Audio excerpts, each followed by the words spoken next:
திருவடி சரணம். யூடியூப் நண்பர்கள் அனைவருக்கும் அடியேனின் அன்பான வணக்கங்கள். நான் உங்கள் குருமணிகண்டன் பேசுகிறேன், பொள்ளாச்சியிலிருந்து. திருக்கணித பஞ்சாங்கத்தின்படி வரக்கூடிய வைகாசி மாதம் கும்பராசி அன்பர்களுக்கு என்ன மாதிரியான பலன்கள் நடக்க காத்திருக்கு அப்படிங்கிற விஷயத்தை அந்த பதிவில் பார்க்க போகிறோம். பாசிட்டிவ் நெகட்டிவ் ரெண்டுமே பார்த்துடலாம். நெகட்டிவ் ஏதாவது இருக்குது அப்படின்னா அதை எப்படி பாசிட்டிவாக மாற்றிக்கிறது, அதற்கான வழிபாட்டு முறைகள் என்ன, அதை எப்படி செய்யணும் அப்படிங்கிற எல்லா விதமான விவரங்களையும் விரிவாக தெளிவாக டீட்டெயில்டாக அந்த பதிவில் பார்த்துடலாம். முதல்ல இந்த மாத துவக்கத்தில் என்ன கிரக நிலைகள் கும்பராசிக்கு இருக்குது, மேலும் இந்த மாதத்தில் என்னென்ன கிரகங்கள் பயிற்சி ஆகுது, அந்த கிரக பயிற்சியால் ஏற்படக்கூடிய மாற்றங்கள் என்னென்ன, இதன் அடிப்படையில் தான் இந்த பதிவானது பதிவு செய்யப்படுது. ஸோ அப்படி பார்க்கும்போது இந்த மாத துவக்கத்தில் என்ன கிரக நிலைகள் கும்பராசிக்கு இருக்குது அப்படின்னு சொல்லி பார்த்துட்டோம் அப்படின்னா, ராசிக்குள்ளேயே ராகு பகவான், ஜென்ம ராகு அப்படிங்கிற ஒரு அமைப்பில் கும்பராசி கடந்த கிட்டத்தட்ட ஒரு வருஷ காலமாகவே அது சூழ்நிலையில் தான் இருந்துட்டு இருக்கிறீங்க. ராகு எப்போ ராசிக்குள்ளே வந்தாரோ அப்போ இருந்து நிறைய ப்ளஸ் மைனஸ் நிறைய பார்த்துட்டு வந்துட்டீங்க. உண்மையான வாழ்வியல் யதார்த்தங்களை உணர்ந்துட்டே வந்துட்டு இருக்கிறீங்க. எதை செய்யணும் எதை செய்யக்கூடாது அப்படிங்கிற தெளிவான மனநிலைமை உங்களுக்கு கிடைச்சிருக்கு அப்படின்னு தான் சொல்லணும். ராசிக்கு 2ஆம் இடத்துல சனி பகவான், 7.5 சனியினுடைய கடைசி பகுதியில் கும்பராசி இருக்குது. குடும்பஸ்தானத்தில் சனி, அது சீக்கிரமாக கடந்து போயிடுவார். ராசிக்கு 3ஆம் இடம் அப்படின்னு சொல்லக்கூடிய தைரிய வீரிய ஸ்தானத்தில் செவ்வாய். எங்கே எந்த கிரகம் இருக்கணுமோ அங்கே அந்த கிரகம் இருக்குது. 3ஆம் இடம் அப்படிங்கிறது ரொம்ப முக்கியமான ஸ்தானம். எந்த ராசியாக இருந்தாலும் எந்த லக்னமாக இருந்தாலும் 3ஆம் இடம் பலம் அடைஞ்சது அப்படின்னா அந்த ஜாதகர் கண்டிப்பாக வாழ்க்கையில் முன்னேற்றம் அடைஞ்சிருவார், ஜெயிச்சிருவார் அப்படிங்கிற ஒரு அமைப்பு இருக்குது. இந்த மாதம் உங்களுடைய 3ஆம் அதிபதியான செவ்வாய் தன் 3வது வீட்டிலேயே பலம் பெற்று அமர்றாரு. 3ஆம் இடம் பலமாகுது, ரொம்ப நல்ல விஷயம். அது 10ஆம் அதிபதியாகி அவர் 3இல் பலம் அடைவது இன்னும் கூடுதல் நன்மை தான். ஓகே, ராசிக்கு 4ஆம் இடத்துல புதனும் சூரியனும் இணைவு. உங்களுடைய ராசிக்கு 7ஆம் அதிபதி புதன், 7ஆம் அதிபதி சூரியன், அதே போல் ராசிக்கு 5, 8க்கு அதிபதி புதன் பகவான். 2 கிரகங்களும் ராசிக்கு 4ஆம் இடத்துல சுகஸ்தானத்தில் இணைவு வர்றாங்க. புத ஆதித்ய யோகம் ஏற்படுது, நல்ல விஷயம்தான். ராசிக்கு 5ஆம் இடம் அப்படின்னு சொல்லக்கூடிய பூர்வ புண்ணிய ஸ்தானத்தில் குருவும் சுக்கிரனும் இணைவு வருகிறார்கள். அந்த குரு சுக்கிரன் இணைவு அப்படிங்கிறது மகாலட்சுமி யோகத்தை ஏற்படுத்தக்கூடிய ஒரு அற்புதமான கிரக இணைவு. ஸோ மகாலட்சுமி யோகத்தால் கும்பராசிக்கு என்னென்ன நன்மைகள் நடக்க காத்திருக்கு, என்னென்னவெல்லாம் செய்யலாம், என்னென்னவெல்லாம் செய்யக்கூடாது, என்னென்ன விஷயங்களுக்கு என்னென்ன பிரச்சனைகளுக்கு தீர்வு இருக்குது அப்படிங்கிறத தனியாக ஒரு பதிவாக கொடுத்துருக்கேன். மே மாத ராசி பலன் அப்படிங்கிற ஒரு வீடியோவாக உங்களுக்கு தனியாக கொடுத்துருக்கேன். மகாலட்சுமி யோகத்தை பற்றி டீட்டெயில்டாக தெரிஞ்சுக்கணும் அப்படின்னா அந்த பதிவை பாருங்கள். 2வது, மகாலட்சுமி யோகத்தை இன்னும் பலப்படுத்தும் விதமாக சுக்கிரனுடைய வீடான ரிஷபத்தில் புதனும், புதனுடைய வீடான மிதுனத்தில் சுக்கிரனும் இருக்கிறதுனால இங்கே புதன் சுக்கிரன் பரிவர்த்தனை யோகம் ஏற்படுது. புதன் சுக்கிரன் பரிவர்த்தனை யோகம் ஏற்பட்டு 4ஆம் இடமும் 5ஆம் இடமும் பலமடையக்கூடிய ஒரு அற்புதமான காலகட்டமாகவே இது காட்டப்படுகிறது. அதே போல் ராசிக்கு 7ஆம் இடத்துல கேது பகவான் அமர்ந்திருக்கிறார். ஸோ இதுதான் இந்த மாத துவக்கத்தில் இருக்கக்கூடிய கிரக நிலைகள். மேலும் இந்த மாதத்தில் என்னென்ன கிரகங்கள் பயிற்சி ஆகுது அப்படின்னு சொல்லி பார்ப்போம். வைகாசி மாதம் 1ஆம் தேதி 15/5/2026 அன்று சூரியன் உங்களுடைய ராசிக்கு 7க்குடையவர் 3ஆம் இடத்திலிருந்து 4ஆம் இடத்துக்கு பயிற்சி ஆகிறார். 3ஆம் இடத்துல இருக்க வரைக்கும் சின்ன சின்ன சிக்கல்களை கொடுத்தாரு. இப்போ 4ஆம் இடத்துக்கு பயிற்சி ஆகுது. சூரியன் 4ஆம் இடத்துல நிறைய நன்மைகளை செய்ய காத்திருக்காரு. சின்னதான ஒரு என்ன சொல்கிறது, சின்ன சின்ன நெகட்டிவ் இருக்குது. அது என்ன, அதுலேருந்து எப்படி நம்ம ரெக்கவர் ஆகிக்கிறது அப்படிங்கிறதையும் இந்த பதிவில் பார்க்க போகிறோம். வைகாசி மாதம் 15ஆம் தேதி 29/5/2026 அன்னைக்கு புதன் பகவான் உங்களுடைய ராசிக்கு 4ஆம் இடத்துலேருந்து 5ஆம் இடத்துக்கு பயிற்சி ஆகிறார். 5ஆம் இடம் புதனுடைய வீடு, மிதுன ராசி. மிதுன ராசிக்கு புதன் போகும்போது புதன் பலம் அடையுது. புதன் முழுக்க பலம் அடையக்கூடிய ராசிகள் மிதுனம் ஒன்று ஆட்சி பலம் அடைகிறார். அவர் பலம் அடைகிறது மட்டும் இல்லாமல் அந்த மகாலட்சுமி யோகத்தை ஏற்படுத்தக்கூடிய கிரகங்களான குருவையும் சுக்கிரனையும் பலப்படுத்துகிறார். 5ஆம் இடத்துல இந்த சாத்வீக குணமுடைய கிரகங்கள் இணைவு வருவது ரொம்ப நல்ல விஷயம், ரொம்ப நல்ல விஷயம். அடுத்ததாக நம்ம எல்லாரும் ரொம்ப ஆவலாக எதிர்பார்த்த ஒரு பெயர்ச்சி, குரு பெயர்ச்சி. வைகாசி மாதம் 18ஆம் தேதி ஜூன் 1ஆம் தேதி அன்னைக்கு மிட்நைட்டில் குரு பகவான் மிதுன ராசியிலிருந்து கடகராசிக்கு பயிற்சி ஆகிறார். கடகத்தில் குரு உச்சம் அடையுது. குரு கும்பராசியை பொறுத்தளவு குரு 6ல் மறைஞ்சாலும் ராசிக்கு 10ஆம் இடத்தையும் 12ஆம் இடத்தையும் தனஸ்தானத்தையும் பார்க்குறாரு. இப்போ குருவின் பார்வை பெறக்கூடிய இடங்கள் கண்டிப்பாக வளர்ச்சியை பெறும். அதன் அடிப்படையில் நிறைய நன்மைகள் கும்பராசிக்கு உண்டு. குரு பயிற்சி என்னென்ன பலனை தரப்போகுது அப்படிங்கிறத தனி வீடியோ பதிவாக கொடுக்கலான் இருக்கோம். இந்த வாரத்தில் அந்த பதிவும் வந்துடும், பார்த்து பயன்படுத்திக்கங்க. அடுத்ததாக வைகாசி மாதம் 25ஆம் தேதி சுக்கிர பகவான், ஜூன் மாதம் 8ஆம் தேதி சுக்கிரன் உங்களுடைய ராசிக்கு 5ஆம் இடத்துலேருந்து 6ஆம் இடத்துக்கு பயிற்சி ஆகிறார். 6ஆம் இடத்துல வந்து அமரக்கூடிய ஒரு சூழ்நிலை. ஆல்ரெடி அங்கே குரு பயிற்சி ஆனதுக்கப்புறம் சுக்கிரனும் குருவோட வந்து சேருது. எகின் மகாலட்சுமி யோகம் 6ஆம் இடத்துல ஏற்படுது. ஒரு நல்ல விஷயம்தான். ஸோ இதுதான் இந்த மாத துவக்கத்தில் இருக்கக்கூடிய கிரகநிலைகளும் மேலும் இந்த மாதத்தில் நடக்கக்கூடிய கிரக பயிற்சியும். அதனால் என்னென்ன மாற்றங்கள் நடக்க காத்திருக்கு அப்படிங்கிறதான் டீட்டெயில்டாக அந்த பதிவில் பார்க்க போகிறோம். நம்ம ஒவ்வொரு கிரகமாக சொல்லிட்டு வருவோம். அந்த கிரகங்களுடைய தசாபுத்தி அந்தரங்கள் உங்களுடைய சுயஜாதகத்தில் நடந்துட்டு இருந்தாலோ அல்லது அந்த கிரகத்தினுடைய நட்சத்திரத்தில் எந்த கிரகம்னு தசாபுத்தி நடத்தினாலும் நம்ம சொல்லக்கூடிய பலன் முழுமையாக உங்களுக்கு பொருந்தி வரும். அப்படி இல்லை சார், அந்த மாதிரி தசாபுத்தி எதுவும் நடக்கலைன்னா அப்போவும் அந்த பலன் வரும். ஆனால் பெரியதாக நன்மையோ தீமையோ அது செய்திடாது. அது புரிஞ்சுக்க வேண்டியது இருக்குது. முதல்ல சூரியன் 7ஆம் அதிபதியாகி ராசிக்கு 4ஆம் இடத்தில் இந்த மாதம் முழுக்க இருக்கக்கூடிய ஒரு சூழலை சொல்கிறது. இந்த 7ஆம் அதிபதியாகி 4ஆம் இடத்தில் சூரியன் இருக்கும்போது வாழ்க்கை துணை உங்களுடைய பேச்சை கேட்க மாட்டார்கள். அவர்களுக்கு என்ன விருப்பமோ, அவர்கள் மனதில் என்ன தோன்றுகிறதோ அதை மட்டுமே செய்வார்கள். உங்களுடைய பேச்சை கேட்க மாட்டார்கள். அது ஆணாக இருந்தாலும் பெண்ணாக இருந்தாலும் இது பொருந்தும். உங்களுக்கு உங்களுடைய சமயத்தின் மீது, உங்களுடைய சமூகத்தின் மீது, உங்களுடைய மக்களின் மீது அதிக பற்றுதல் உருவாகும். மிகச்சிறந்த அறிவாளி என்ற பெயரை மற்றவர்கள் மத்தியில் நீங்கள் எடுப்பீர்கள் அப்படிங்கிறது எந்த மாற்றுக்கிறதுக்கு இடமில்லை. இதுவரை நீங்கள் அனுபவித்த அனுபவங்களை மிகச்சரியாக பயன்படுத்தி உங்களுடைய அறிவுக்கு தீனி போடும் விதமாக சில சம்பவங்கள் நடக்க காத்திருக்கு. அனுபவத்தை சரியாக பயன்படுத்தி உங்களுடைய அறிவையும் சரியான நேரத்தில் சரியான இடத்துல உபயோகித்து உங்களுடைய பிரச்சனைகளுக்குண்டான தீர்வுகளை நீங்களே தேடிக்கொள்வீர்கள் அப்படிங்கிறத சொல்லுது. யாரிடத்துலையும் பொய் புரட்ட இருக்காதுங்க. சூரியன் போய் 4ஆம் இடத்துல இருக்கிறாருன்னு யாருக்கிட்டையும் பொய் புரட்ட இருக்காது. ஆல்ரெடி கும்பம் பொய்யெல்லாம் பேசாது, ஆமாம் என்ன பண்ணிடுவேன் அப்படிங்கிற ஒரு கெத்து இருக்கும் எப்பவுமே கும்பத்துக்கிட்ட.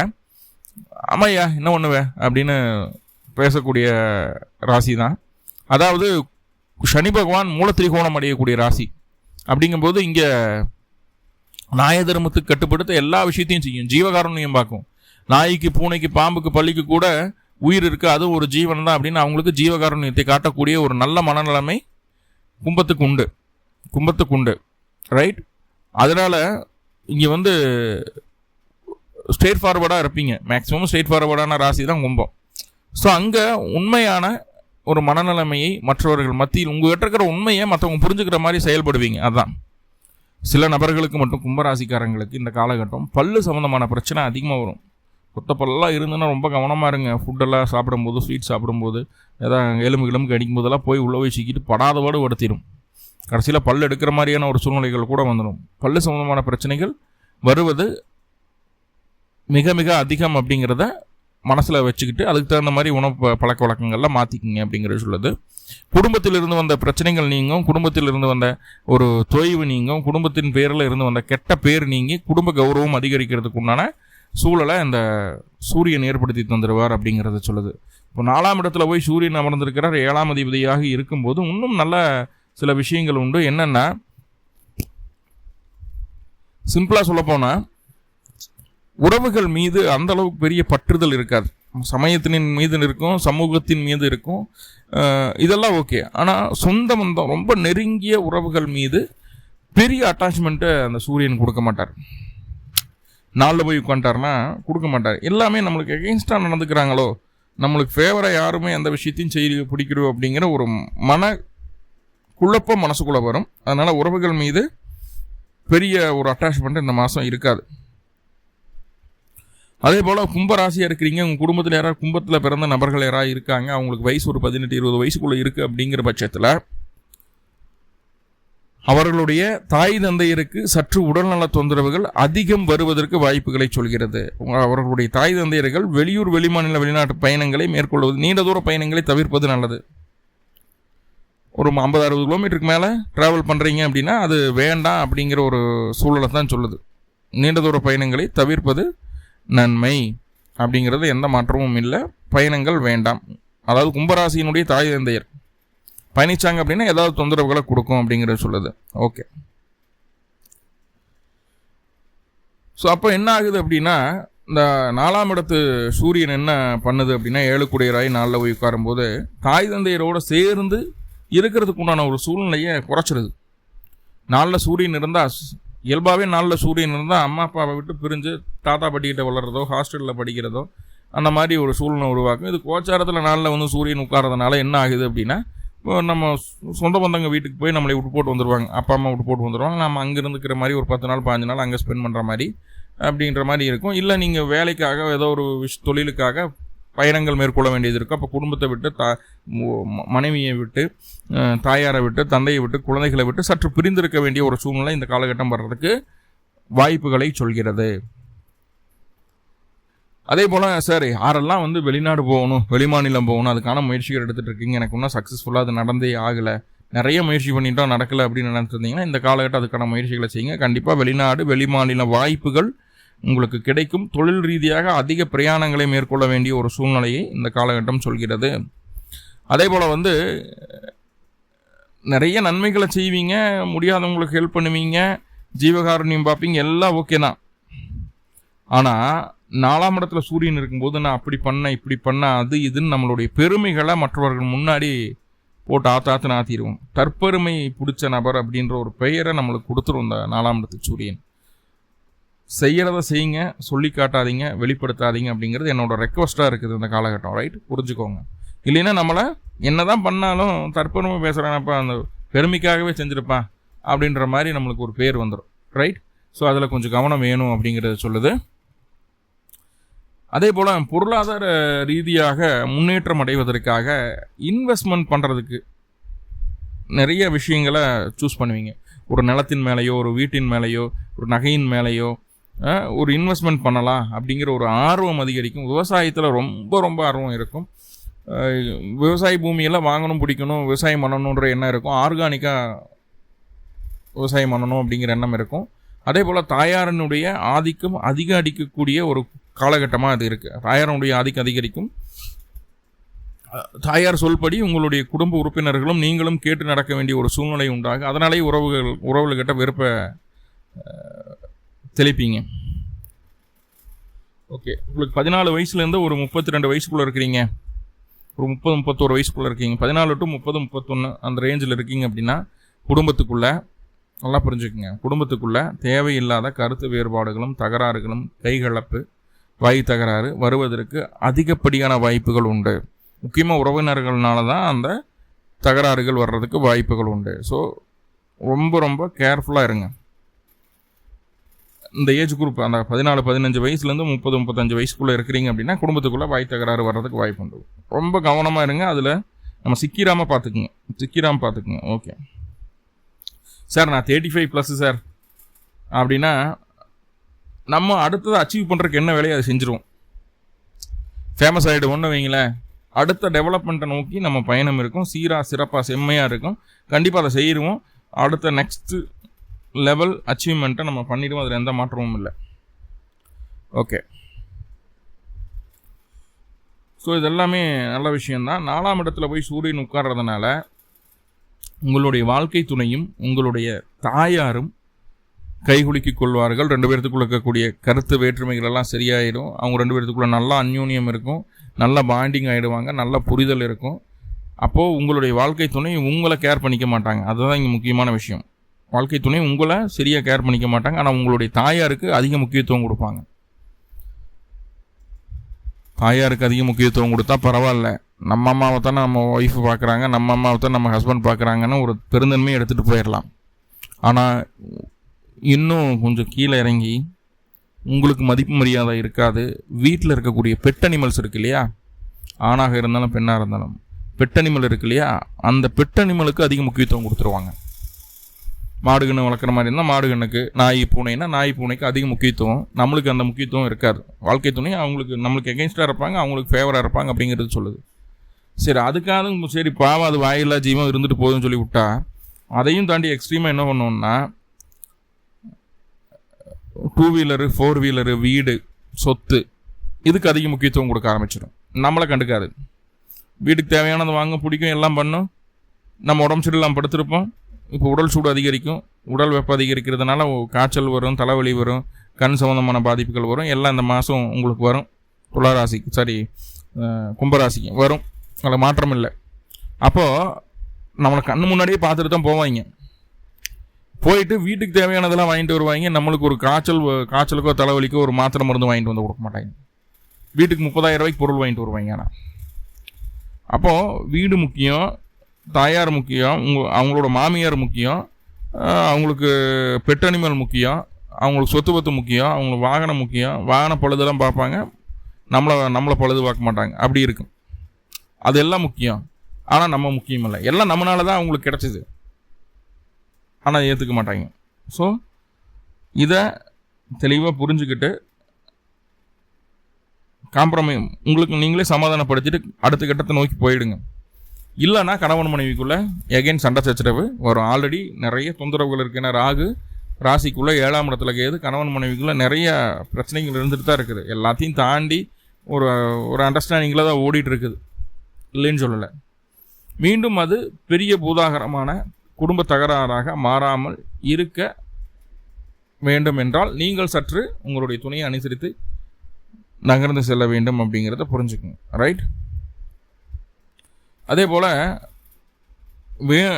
நம்மளுக்குன்னே நான் சேர்ற மாதிரி 2 வீலரோ 4 வீலரோ அடிக்கடி ரிப்பேர் ஆகிட்டு இருக்கும். இப்போ அதுக்கு அதிகமாக செலவு செய்கிற மாதிரியான ஒரு சூழ்நிலையும் உண்டு. தொலைதூரங்களில் போகும்போது வாகனத்தை மெதுவாக இயக்குங்க அப்படிங்கிற சொல்லுது. இப்போ தான் வேகமாக போகணும், ஸ்பீடாக போகணும், எல்லோரும் நம்ம வண்டியை திரும்பி பார்க்கணுன்ற எண்ணமெல்லாம் இருக்கும். ஸோ அதெல்லாம் வேண்டாம் அப்படிங்கிறத மைண்டில் வச்சுக்கோங்க. ரைட்? இப்போ புதன் பகவான் 4ஆம் இடத்துல முதல் 15 நாட்கள் இருக்கிறாரு. அதுக்கப்புறம் 5ஆம் இடத்துக்கு பயிற்சி ஆகிறாரு. 4ஆம் இடத்துல இருக்கக்கூடிய பலன் ஆல்ரெடி நம்ம பார்த்துருப்போம். இப்போ புதன் 5ஆம் இடத்துக்கு போனால் என்ன? 5ஆம் அதிபதி 5இல் இருந்தால் முதல்ல தெய்வ அனுகூலம் பூரணமாக கிடைக்கும். 15ஆம் தேதிக்கு பின்பு குழந்தைக்கான முயற்சிகள் ஏதாவது செய்துட்டு இருக்கீங்க அப்படிங்கிற பட்சத்தில், அதுக்காக மருத்துவ செலவு எடுக்கிறீங்க, IVF போகிறீங்க, இந்த மாதிரி எதுனாலும் சரி, 15ஆம் தேதிக்கு பின்பு அதை செய்யுங்கள். கண்டிப்பாக நல்ல ரிசல்ட் உங்களுக்கு பார்க்க முடியும். 15ஆம் தேதிக்கு முன்னாடி செஞ்சீங்கன்னா அது ஃபெயிலியர் ஆகிடும், வீண் செலவாயிடும். நல்லா புரிஞ்சுக்குங்க. குழந்தைகளுக்காக எந்த எக்ஸ்ட்ரீமும் நீங்கள் போவீங்க 15ஆம் தேதிக்கு மேலே. குழந்தைகள்னால சின்ன செலவுகள் வரும் 15ஆம் தேதிக்கு முன்னாடி. நல்லா புரிஞ்சுக்குங்க. ஓகே. எந்த விஷயத்துலையும் அந்த கோணமானலாம் யோசிக்கிறது, குறுக்கு வழியில் போகிறதெல்லாம் இருக்காது. ஸ்ட்ரெயிட் ஃபார்வர்டு, நேர்மையாக தான் இருப்பீங்க, நேர்மையாக நடப்பீங்க. ஆல்ரெடி கும்பம் அப்படி தான் இருக்குது. அதனால் பல அடிகளை வாங்கிடுச்சு. இருந்தாலும் நம்மளுடைய ஏட்டிடியூடை மாற்றிக்க மாட்டோம் இல்லையா? அந்த ஏட்டிடியூடுனால நல்ல நண்பர்கள் நமக்கு கிடைப்பார்கள். நல்ல மனம் படைத்த, நல்ல குணம் படைத்த நண்பர்களாக இந்த காலகட்டம் நம்மளுக்கு கிடைப்பார்கள். குழந்தைகளால் ஆதாயம் உண்டாகும். அதே போல் பெரிய பெரிய லெஜண்ட்ஸ் மத்தியில் நம்மளுக்கு ஒரு நல்ல பேர் கிடைக்கிறதுக்கு உண்டான ஒரு சூழ்நிலையை சொல்லுது. எடுத்துக்காட்டுக்கு நம்ம ஒரு ஐடியில் வேலை செய்கிறோம். 10 டீம் லீடர் சேர்ந்து, நம்ம ஒரு டீமில் தான் ஒரு மெம்பராக இருக்கிறோம். நீங்கள் 10 டீம் லீடர் சேர்ந்து நம்மளை பெருமை பேசுவாங்க, நம்மளுடைய திறமையை பெருமையாக பேசுவாங்க. அது 10 டீம் லீடருக்கு ஒரு மேலே ஒருத்தர் இருப்பார் இல்லையா, அவரும் சேர்ந்து நம்மளை பாராட்டு. ஸோ அந்த மாதிரி ஒரு நல்ல சூழல் உண்டு. 5ஆம் இடத்தில் 5ஆம் அதிபதி இருக்கும்போது மன தெளிவு அப்படிங்கிறது பக்காவாக இருக்கும். கிளாரிட்டி இருக்கும். எதை செய்யணும் எதை செய்யக்கூடாது அப்படிங்கிற ஒரு தெளிவு இருக்கும். ராகு ராசிக்குள்ளே வந்ததுக்கப்புறம் அந்த தெளிவு இல்லாமல் தான் ரொம்ப கஷ்டப்பட்டு இருந்தீங்க. இப்போ அந்த தெளிவு உங்களுக்கு வந்தாச்சு, தெளிவு கிடைச்சாச்சு. ஓகே. இப்போது 5ஆம் அதிபதி 5இல் புதன். என்னென்னா எல்லாம் ஓகே, மன தெளிவெல்லாம் ஓகே. எங்கே எப்படி இருக்கணுன்ற ஒரு விஷயம் இருக்கு இல்லையா, அதையெல்லாம் தாண்டி எல்லா பக்கமும் டிப்டாப்பாக இருக்கணுங்கிற ஒரு எண்ணம் இருக்குது. பாத்ரூம் போனால் கூட பவுடர் ஊசி போட்டு வச்சுட்டு மேக்கப் பண்ணிட்டு தான் பாத்ரூம் போகணும் அப்படிங்கிற ஒரு மனநிலைமை இருக்குது. கொஞ்சம் ஆடம்பரமாக நம்மளை காட்டிக்கணுங்கிற எண்ணம் மனசுக்குள்ளே, ஆள் மனசுக்குள்ளே வர்றதுக்கு உண்டான ஒரு சூழ்நிலைகளை சொல்லுது. தாய்மாமனுக்கும் உங்களுக்கும் இடையே இருந்து வந்த நல்ல உறவு கொஞ்சம் கசப்பாகிறதுக்கு வாய்ப்புகள் உண்டு. தாய்மாமன் கிட்ட சற்று விட்டு கொடுத்து போனால் தப்பில்லை அப்படிங்கிறத புரிஞ்சுக்குங்க. ரைட்? ஓகே.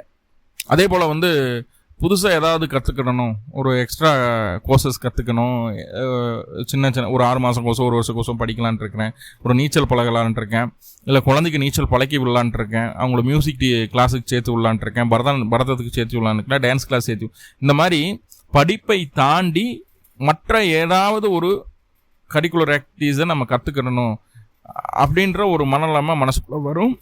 அதை தைரியமாக செய்யுங்க. 15ஆம் தேதிக்கு மேலே அதுக்கான அட்மிஷனோ எது பண்ணிங்கனாலும் சரி, கண்டிப்பாக அது உங்களுக்கு சக்ஸஸ்ஃபுல்லாக நல்லபடியாக அந்த கோர்சஸ் முடிஞ்சு நீங்கள் அதை உங்கள் கரியரில் சரியான இடத்துல பயன்படுத்தி அதை நல்லா யூட்டிலைஸ் பண்ணவும் முடியும் இந்த காலகட்டம். ரைட்? ஒரு விஷயத்தை ரொம்ப யோசிச்சுட்டு இருக்கிறதும் தப்பு, டக்கு டக்குன்னு முடிவு எடுக்கிறதும் தப்பு இல்லையா? ஏன்னா முடிவெடுத்து அது பின்னாடி பேக் ஃபயர் ஆயிடுச்சுன்னு என்ன பண்ணுறது? ஆனால் இங்கே ரொம்ப யோசிக்கவும் மாட்டீங்க, சீக்கிரமாகவும் முடிவெடுக்க மாட்டீங்க, ஒரு முடிவெடுத்து அதுலேருந்து மாறவும் மாட்டீங்க. 15ஆம் தேதிக்கு மேலே தெளிவான ஸ்ட்ராங்கான முடிவாக இருக்கும். அது உங்களுடைய லைஃப்பை அடுத்த கட்டத்துக்கு எடுத்துகிட்டு போகிறதுக்கு தெளிவான முடிவினை எடுக்கக்கூடிய அற்புதமான ஒரு சூழலை இந்த புதன் ஏற்படுத்தி தர்றார். முக்கியமாக கும்பராசியில் இருக்கீங்க அப்படின்னா, ஷேர் மார்க்கெட்டில் இன்வெஸ்ட்மெண்ட் பண்ணிகிட்டு இருக்கீங்க, ஒரு மியூச்சுவல் ஃபண்ட் போடுறீங்க அப்படின்னா அதில் நல்ல ரிட்டர்ன்ஸ் கிடைக்கிற மாதிரியான ஸ்டாக்கெல்லாம் வாங்கி வைப்பீங்க, மியூச்சுவல் ஃபண்டை சூஸ் பண்ணுவீங்க. இந்த காலகட்டம் 15ஆம் தேதிக்கு மேலே அதில் கிளாரிட்டி நல்லா இருக்கும். சார் அந்த மாதிரிலாம் ஒன்றுமே பண்ணல சார், எல்லோரும் என்னென்னமோ சொல்கிறாங்க, என்னால் சேவிங்ஸ் பண்ணவே முடியல, அதில் எப்படி சார் எனக்கு அப்படின்னா சிம்பிளாக ஒரு விஷயம் சொல்கிறேன். இந்த மாதம் 15ஆம் தேதிக்கு மேலே ஷேர் மார்க்கெட்டில் ஒரு அக்கௌண்ட் ஓப்பன் பண்ணுங்க. லாங் டேர்ம் இன்வெஸ்ட்மெண்ட்டுக்காக ஒரு டிமார்ட் அக்கௌண்ட் ஓப்பன் பண்ணலாம், அல்லது மியூச்சுவல் ஃபண்டில் சேரலாம். இந்த மாதிரி ஏதாவது ஒன்று பண்ணிடுவீங்க. அதாவது இன்விசிபிளாக ஒரு சேவிங்ஸ், நகையாக வாங்கிறது, லேண்டாக வாங்குறதுல நம்மளுக்கு தெரியும், கண்ணுக்கு தெரியும் அந்த அசட். அது இன்விசிபிளான சேவிங்ஸ். ஸ்டாக் வாங்குகிறோம், மியூச்சுவல் ஃபண்டில் முதலீடு பண்ணுறோம் அப்படிங்கிறதெல்லாம் இன்விசிபிளான ஒரு சேவிங்ஸ். அதை செய்யுங்க, கண்டிப்பாக அதில் வெற்றி உண்டு உங்களுக்கு. அதே போல் அந்த போட்டி பந்தயம், இந்த மாதிரி உங்களை யாரும் ஜெயிக்கணும்னு நினைக்கிறாங்களோ அவங்கள ஈஸியாக ஜெயிச்சுட்டு போகக்கூடிய காலகட்டம். போட்டி பந்தயம் வந்துட்டால் கண்டிப்பாக கும்பத்தை இந்த மாதம் யாராலும் ஜெயிக்க முடியாது. அரசாங்க அரசியலில் இருந்து வந்த பிரச்சனைகள் நீங்கும். அரசியல்வாதிகளுக்கு நல்ல ஒரு சுமூகமான ஒரு காலகட்டமாக இருக்குது. கவர்மெண்ட் ஆஃபீஸருக்குமே இது, கவர்மெண்ட்டில் வேலை செய்யக்கூடிய எல்லா நபர்களுக்குமே இது சாதகமான ஒரு சூழ்நிலையை உருவாக்கி தரும். சார் உங்களுக்கு ஒரு 25லேருந்து 28 வயசு 30 வயசுக்குள்ளே இருக்குது அப்படின்னா, குழந்தைக்காக முயற்சி பண்ணிட்டு இருக்கீங்க, கண்டிப்பாக அந்த குழந்தை பேர் கிடைக்கிறதுக்கு 88% சான்சஸ் இருக்குது. ரைட்? தெய்வ கடாட்சம் உண்டு, தெய்வ அனுகூலம் உண்டு, இஷ்ட தெய்வ வழிபாடு உங்களுக்கு மிகப்பெரிய மாற்றத்தை இந்த காலகட்டம் ஏற்படுத்தி தரும். குழந்தைகளுக்கு மற்றும் சற்று உடல்நல தொந்தரவுகள் வந்து போகும். குழந்தைகள் நலுங்குறன்னு சொல்லுவாங்க இல்லையா, ரெட்டிப் மாசம் நலுங்குறாங்க அந்த மாதிரிலாம் சொல்கிறோம் இல்லையா, அந்த நலுங்குதல், அந்த திஷ்டி, அதனால் குழந்தைகள் பாதிக்கப்படுவதற்கு வாய்ப்புகளை சொல்லுது. அதை நீங்கள் கொஞ்சம் பார்த்துக்க வேண்டியது இருக்கும். அப்போ குழந்தைகளை வெளியில் கூட்டிகிட்டு போகிறது, வெளியில் உணவில் வாங்கி கொடுக்கறது, வெளியில் சாப்பிட வைக்கிறது, சொந்த பந்தம் வீட்டுக்கு கூட்டிகிட்டு போகிறது, அந்த மாதிரி கொஞ்சம் இந்த ரீல்ஸ் போகிறது பிடிக்கிறது, குழந்தைங்களுக்கு கண்ணுப்பட்டு கொஞ்சம் உடல்நல தொந்தரவுகள் வர்றதை சொல்லுது. கவனமாக பார்த்துக்குங்க. அடுத்து சுக்கிரன் அப்படின்னு சொல்லக்கூடிய கிரகம் 5ஆம் இடத்துலேருந்து 6ஆம் இடத்துக்கு பயிற்சி ஆகிறார். 6ஆம் இடத்துக்கு சுக்கிரன் வரும்போது பெண்களால் எதிர்ப்புகள் கண்டிப்பாக வரும். ஆல்ரெடி பெண்களால் தொந்தரவுகள் இருக்குது, பிரச்சனைகள் இருக்குன்னா, பெண் சம்மந்தப்பட்ட விஷயங்கள் இருந்து அந்த பிரச்சனைகளுக்கு நல்ல தீர்வு கிடைக்கும். சரிங்களா? தீர்வு கிடைக்கும். இல்லைன்னா பெண்களால் எதிர்ப்புகள் பெண்கள்னால் யார்? தாய்வழி உறவுகள்னால தான் எதிர்ப்பு வரும். தாய்வழி உறவுகள்னால தான் எதிர்ப்பு வரும். சரிங்களா? தாய்வழி உறவுகளும் தந்தை வழி உறவுகளும் எதிரிகளாக மாறுவார்கள் பெண் வர்க்கத்தினர். நல்லா புரிஞ்சுக்குங்க. ரைட்? ஓகே. அப்புறம் இந்த 6ஆம் இடத்துல போய் சுக்கிரன் உட்காந்துச்சுன்னு வைங்களா, வாயை கட்டுப்படுத்தணும். யாரெல்லாம் வாயை கட்டுப்படுத்தணும்? சுகர் பேஷண்ட்டாக இருக்கிறவங்க, ஒரு ஒபிசிட்டியாக இருக்கிறவங்க, ஹெல்த் ரிலேட்டடாக கான்சன்ட்ரேஷன் பண்ணாமல் இருக்கக்கூடிய எல்லா கும்பராசிக்காரங்களும் வாயை கட்டுப்படுத்தணும். 25ஆம் தேதிக்கு மேலே இஷ்டத்துக்கு சாப்பிட ஆரம்பிச்சிருவோம். சுக்கிரனை கடகத்திலிருந்து சிம்மத்துக்கு வர்றதுக்குள்ளே கண்டிப்பாக 4-5 கிலோ ஏறிடும். கண்டிப்பாக 4-5 கிலோ ஏறிடும். வாயை கட்டுப்படுத்த வேண்டும் அப்படிங்கிறத புரிச்சுக்குங்க. இல்லைன்னா ஹார்மோன் இன்பேலன்ஸ் ஆகிறது, தைராய்டு பிரச்சனை வருது, யூரினில் தொந்தரவு வர்றது, இதெல்லாம் இந்த காலகட்டம் வர்றதுக்கு வாய்ப்பு உண்டு. அதெல்லாம் வராமல் இருக்கணும்னா உங்கள் வாயை கட்டுப்படுத்துங்க. அதிகமாக ஸ்வீட் சாப்பிடாதீங்க. இதெல்லாம் நம்ம சொல்ல வேண்டிய ஒரு விஷயமா இருக்குது. ரைட்? வேலை இல்லாதவங்களுக்கு வேலை கிடைக்கும். உங்கள் திறமையை சரியாக பயன்படுத்தி வேலையில் அடுத்த கட்டத்தை நோக்கி நீங்கள் போவீங்க. நேரடியாக மறைமுகமாக எதிரிகள் இருந்தால் அது வேறு. நேரடியாக உங்களை யாரும் எதிர்க்க முடியாது. அப்படி யாராவது எதிரிகள் நேரடியாக உங்களை எதிர்த்தாங்கன்னா அவங்கள அப்போவே ஜெயிச்சிருவீங்க, துவம்சம் பண்ணிடுவீங்க. அந்தளவுக்கு சுக்கிரன் பவர்ஃபுல்லான ஒரு கிரகம் 6ஆம் இடத்துல போய் குறங்க. நீச்சம்தான் கோச்சாரத்தில் உங்கள் ராசிக்கு 6ஆம் இடத்துல வர, ஆனால் காலபுருஷனுக்கு 6ல் சுக்கிரன் நீச்சம்தான். இருந்தாலும் எதிர்ப்புல ஜெயிக்க முடியும். பெண்கள் கிட்ட மட்டும் விரோதத்தை உருவாக்கியாதீங்க, அதை மட்டும் பார்த்துக்கிடுங்க. ஸோ நிறைய பாசிட்டிவ் இருக்குது, சின்ன சின்ன நெகட்டிவ் இருக்கு இல்லையா? நெகட்டிவை பாசிட்டிவாக மாற்றிக்கிறதுக்கு என்ன வழி? சிம்பிளாக வீட்டு பக்கத்தில் இருக்கக்கூடிய பைரவர் ஆலயங்களுக்கு சென்று பைரவருக்கு 2 நல்லெண்ணெய் தீபம் போட்டு வழிபாடு பண்ணிட்டு வாங்க, போதுமானது. டெய்லியும் பண்ணலாம், அல்லது பிறந்த கிழமை அன்னைக்கும் பிறந்த நட்சத்திரத்தன்னைக்குமான பண்ணலாம். கண்டிப்பாக உங்களுக்கு நல்லதே நடக்கும். மேலும் உங்களுக்கு நல்லதெல்லாமே நடக்கணும்னு சொல்லி எல்லாம் போல பரம்பொருளை பிரார்த்தனை பண்ணிட்டு இந்த பதிவை முடிச்சுக்கிறேன். நன்றி நண்பர்களை, நன்றி. வாழ்வளமுடன்.